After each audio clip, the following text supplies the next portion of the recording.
waxaa maanta si diiran loogu soo dhaweeyay garoonka diyaarada ee caasimadda Puntland wasiirka wasaaradda waxbarashada iyo tacliinta sare Professor Cabdilaahi Maxamed Xasan halkaas oo ay ku soo dhaweeyeen eegas wasiir Abshir Aw Yuusuf agaasimaha guud ee wasaaradda waxbarashada iyo tacliinta sare gudoomiyaha gobolka Sanaag Maxamuud Ismaaciil Jaamaciyoon xildhibaano cuqaal iyo bulshada qaybaheeda kala duwan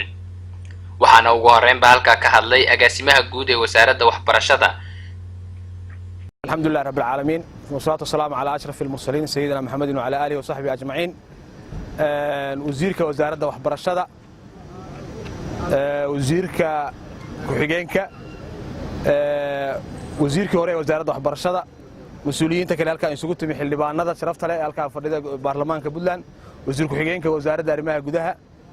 مسؤولين تكل الدولة قدوميها قول كسناك دمان أصحابتك كان كسر غيب الشيء ما أنت وحنا كسر دويننا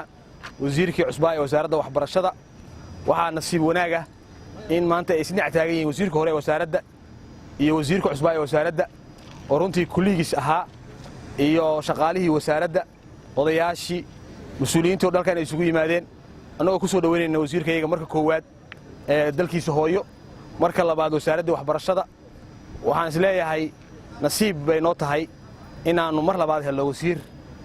aqoon iyo waayo-aragnimo u leh waxbarasho in wasaaradda waxbarashada uu hogaamiyo abshirka bacdi waa guul weyn weeye waana soo dhaweynaynaa waana ku faraxsannahay runtiina waxaan isleenahay halkii baasha la soo gaarsiiyey ayuu wax kaga sii dari doonaa wasiirku sidoo kale waxaa isna khudbad dhinacyo badan taabanaysa halka ka soo jeediyay wasiirkii hore wasaaradda waxbarashada Abshir Aw Yuusuf isagoo halka ku soo dhaweeyay wasiirka cusub waxaanu leenahay marka ugu horeysa wasiirka runtii cusub Cabdilaahi waa soo dhaweynaynaa waxaanu leenahay welcome garowe caasimadii Puntland midda labaad waxa weeye maanta runtii waxa ku soo baxda waxbarashada oo dhan iyo hoggaan dhaqameedyo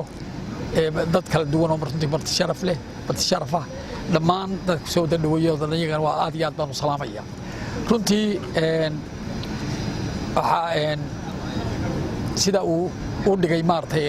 DG-gu runtii waxaad u timi runtii wasaarad aad iyo aad u fiican oo shaqaalaheeda aad la yaabi doontid shaqaale wada tababaran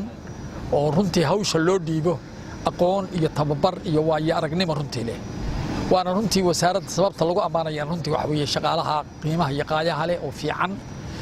ilaahayna kisbarito baad arki doontaa horta kuwa ku soo dhawow midda waxa ku soo dhawaanaysaa tiirarkii waxbarashadu waa dhan yahay marka ugu horeysa systemska waxa la yiraahdo shuruucda lagu hago wasaaradda waxbarashada iyo xeerarka dhammaan waa wada degsan yihiin wax la doonayaa maanta ma jiro miiskay saaran yihiin waana tii runtii ugu adkayd bay ahayd in la qaato oo siyaasad hagta wasaaradda waxbarashada la isla meel dhigo taas waa dhammaystiran tahay midda labaad oo qodobka tiirka labaad waxa weeye baahinta waxbarashada meesha ugu fiicnayd buu marayaa waayo haddeer intii hore inta laamiga ah baa wax laga qabtay laakiin in dhaweyd wax la dhisaayo wixii laamiga ka rogan marka waa maxay baahintu waxa weeye waa in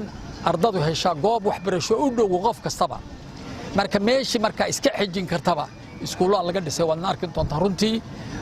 taasuna waxa weeye waa tan baahinta waxbarashada aad iyo aad kor ugu qaaday weeye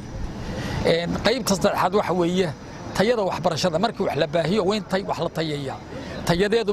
meel fiican bay maraysaa waayo manhajkii baa wuxuu yahay manhajka guud oo lagu wada dhaqmo waxay leedahay macallimiin tababaran waxay leedahay kormeer joogto ah waxay leedahay imtixaan shahaadiya oo dugsiyada dhexe eedadka iyo dugsiga sare oo afraad laga qaado kaasoo waliba lagu helo maarta deeqaha waxbarashada aad iyo aad waxaas wax weeye waa tiirarka tayada waxbarashada cirka galiyay weeye insha Allah marka aad timi runtii aad iyo aad baan ugu faraxsanahay waayo waa nin isaga bahda waxbarashada ahaa sanadadii ugu dambeysay oo dhan runtii marka runtii golayaasha kala duwan ee dawladda Puntland inta ka joogta xildhibaanada iyo wasiirro hore iyo wasiirro cusubba dadweynaha sharafta leh ee aniga maanta igu soo dhaweeyay garowe aad iyo aad bay runtii igu tahay farxad weyn inaan maanta halka kale idinkaga soo qayb galo anigoo ku soo laabtay dalkaygii anigoo ku soo laabtay caasimaddaydii anigoo runtii diyaar u ah inaan ka qayb qaato waxbarashada socota ee hadda uu inooga sheekeeyay wasiirkii hore Abshir Aw Yuusuf oo runtii aan ku tuhmayay ogaana inay tahay sida uu iyo qaabka uu inoogu faahfaahiyey inay tahay waxbarashadu insha allahu waxaan rajaynayaa oo aan aad ugu kalsoonahay halkaa abshiro uu keenay insha allahu mustaqbalkana meel ka wanaagsan inaynu geyno waxaan aad halka kan mahad ballaaran uga soo jeedinayaa golayaasha kala duwan ee dowladda Puntland oo ugu horeeyo madaxweynaha Puntland Saciid Cabdullaahi Deni iyo golaha wasiirada golaha fulinta iyo golaha baarlamaanka dhamaantoodba shaqada tan maaragtay madaxweynuhu anigoo dalka ka maqan uu iigmaday oo runtii ugu aaminay wasaaradda sida u baaxadda weyn ee waxbarashada iyo mustaqbalka ubadkeena Soomaaliyeed ee gaar ahaan reer Puntland halkan ku nool waxa ugu ballanaa insha Allah inay noqon doonto waxbarashada Puntland mid gaadha halka maanta ay joogto mid aad uga tayo wanaagsan uga mustaqbal wanaagsan aniga marka ay waqtigaygu u dhamaadaan wasiirka dambe iga dambeeyana uu ugu iman doono meel wanaagsan oo mustaqbal wanaagsan insha Allah uu ugu iman doono waxaan rajaynayaa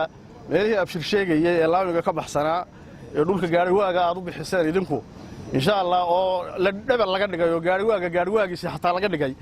waxa laga yaabaa insha Allah aad baan u xiisaynayaa inaan dhulka gaadho aad baan u xiisaynayaa inaan dadkaas booqdo aad baan u xiisaynayaa dhalinyarada iyo ubadka meelaha wax ku barta